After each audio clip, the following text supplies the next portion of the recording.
but it can't be denied that her singing makes a poor impression on visiting hermits and naturalists from the British countryside, who stand in reception clutching their manuscripts with something akin to growing dismay in their hearts. Doesn't really fit with corporate London.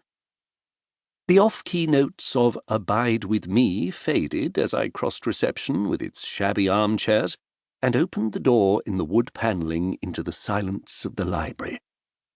The aroma of antiquarian books came to meet me, nut and wood, wafting up 2 galleries to an arched criss-crossing of beams like some vast ship.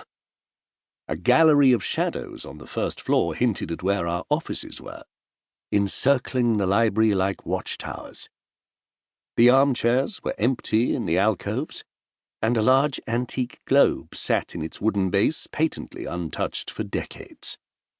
A long table down the middle, dotted with reading lamps, was the only reminder of our origins as one of the London coffee houses of the 1650s, with their bubbling political discourse and vigorous outcrops of early print.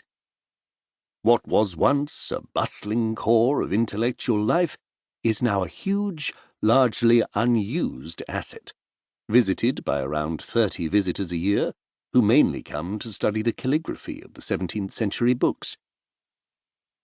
I wandered down through the body of the library to the grand window above the librarian's desk at the far end, where the stained glass of gorgeous colours showed Chaucer with his hat and his horse and his pilgrims. "They lief so shorte, they craft so longe to lerne."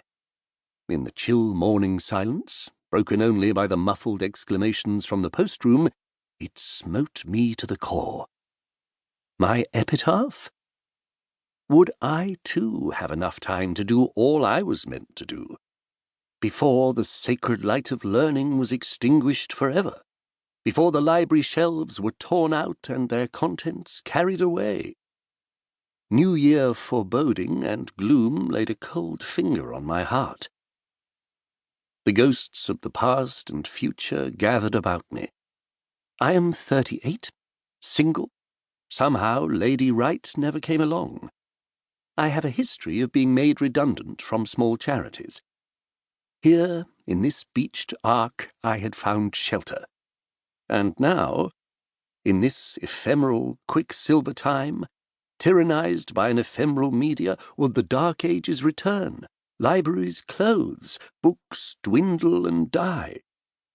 Then Lucifer, son of the morning, would come bounding in with wings spread and take up his abode, spinning eternally in self-jouissance and anguish.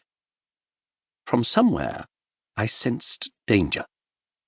I looked up to where the crack in the roof might leave us vulnerable to invasion by strange entities that could enter and descend into our midst. For a moment I thought I caught a glimpse of a vast shape in the shadows of the library, crouched there with its great wings gathered about it. I was a tad the worse for wear, admittedly. Probably a push too far to have had another lad's night out with my unfortunate friend Hugo. I mean, I'm sure Chaucer too was a bit of a lad at times, but even so. The Schubert on New Year's Eve was probably enough. The glorious last quartet, the D887 in G major at the South Bank, accompanied by a bottle of champagne and snow falling on the river. So yes, I guess it was maybe a touch greedy to have indulged in the Bach cello sonatas at the Barbican last night as well. It will be the last of the dissipations, however, as Hugo goes back inside today. Odd to think of his transition from evening dress and white tie to grey pyjamas. Hugo says he fails to see why he is in prison for theft and fraud when so many pillars of society are successfully practicing both outside. Quite a relief in a way, though. What with trying to steer him out of mischief and keeping the ship afloat at work, I have my hands full. For now, all was quiet. I went back to reception and up the side stairs, through corridors smelling faintly of toast, to where the empty offices waited. I felt a presence, something soft that brushed against my trousers. Moriarty, ship's cat, a huge, fluffy tortoiseshell of mixed Persian ancestry and boundless self-will.